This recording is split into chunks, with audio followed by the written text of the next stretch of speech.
It's Friday at George Washington Jefferson, and I can remember the first trip that you and Clyde and I made out here and met with the ladies over in Covington. You remember that? Correct, I do. And what was their first reaction? We were going to bring a bunch of Cub Scouts out here, and it was like 11 and what, 10, 11-year-olds. They were really concerned about it until you did your dog and pony act and showed them the video and handed out all this material, and they realized we had a little bit older scouts to deal with. It's kind of neat, the reaction. It was like, oh wow, older kids.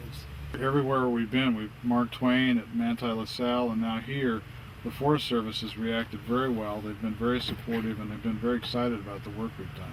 No doubt. One of the pleasures I've had is the consistency of the same team. From the day we met them in 2005 until this project ends, we've had our point person, Yvonne, and Sharon, and Lorraine, and Liz.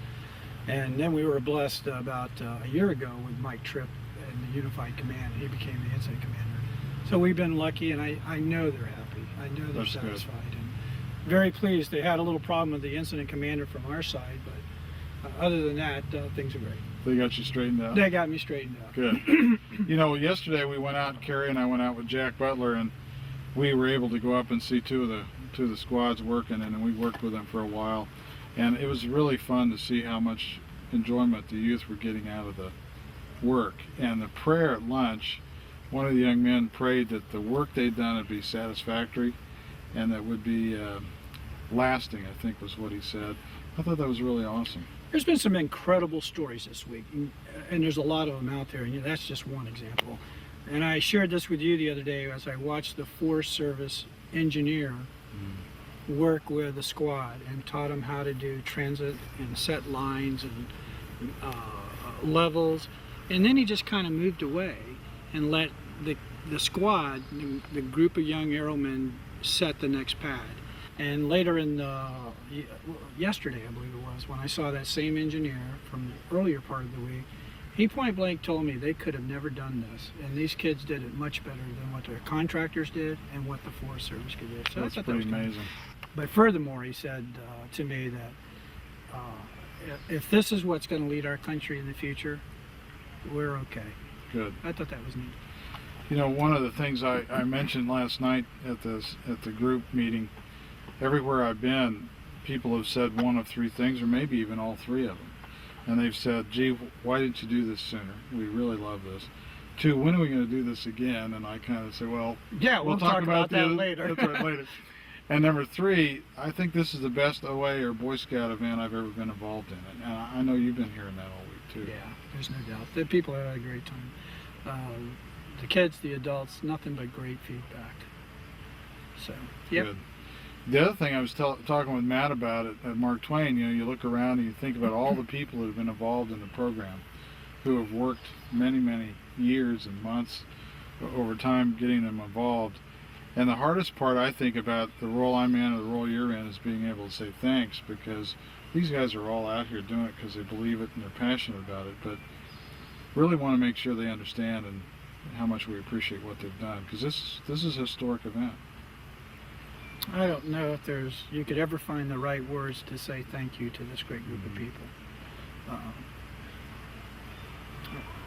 It's unbelievable, the group of volunteers that we've assembled here collectively. I mean, I think they're the best of the best, and again, I can't find words. Yeah, that's the way I feel. I mean, I think it's the hardest part of my job is when something goes well and meets or exceeds your expectations, being able just to tell people how much you appreciate them. I think they all know what they've done and the lasting impact it will have. And I guess the true thanks is when you see a person walk by, an airman, and they just point, they tell you, I had a great time. Right. So you see kids that never knew each other, came from different parts of the country, and we housed them in the same sites. They were separated from their lodge members and their friends and their buddies, and you see them walk by as a staff member, and they're talking and just having a great time, and yeah, they're friends for life, and that's what it's all about. I think that's really important. I guess that's the thank you that we get. I think so. I think the other thing that was really fun was to see the look on the face of the instructor corps the first week when they were getting ready to leave and head to the next site. and a number of the young guys came up and told him thanks and gave him a hug, and told him how much it really it meant to him that week, and important to be involved. So I think that's pretty cool. How about the instructor corps? How have they been this week? A lot of fun. Tired bunch of guys, a lot of fun. Passionate about what they do, no doubt. Highly motivated. Running low on gas about now because us, 3 weeks. this project being the halftime show, as we call it. They have been a blessing. They've offered some suggestions. They've implemented some things we never thought about. I appreciate Dave Dowdy and Burl Holland's leadership. Good. And I think all the kids, when I say kids, the Arrowmen here, I think they do too. Sharp. The epitome of the Order of the Arrow, no doubt about that. That's that group great. of I-Corps guys. What do you think the greatest lesson learned here has been this week? Management lessons learned, no doubt. Some logistical things.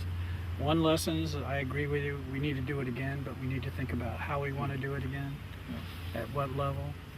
I think there's a great deal to learn from just the idea that people really are anxious for opportunities to do something. And as Jim Terry was saying last night, if we have an opportunity to demonstrate and showcase what we've been doing for many years in our own camps, our own councils, and get out and show people, hopefully that'll be a real inspiration to other people to get involved in our public lands as well. Well, I hope they take it home.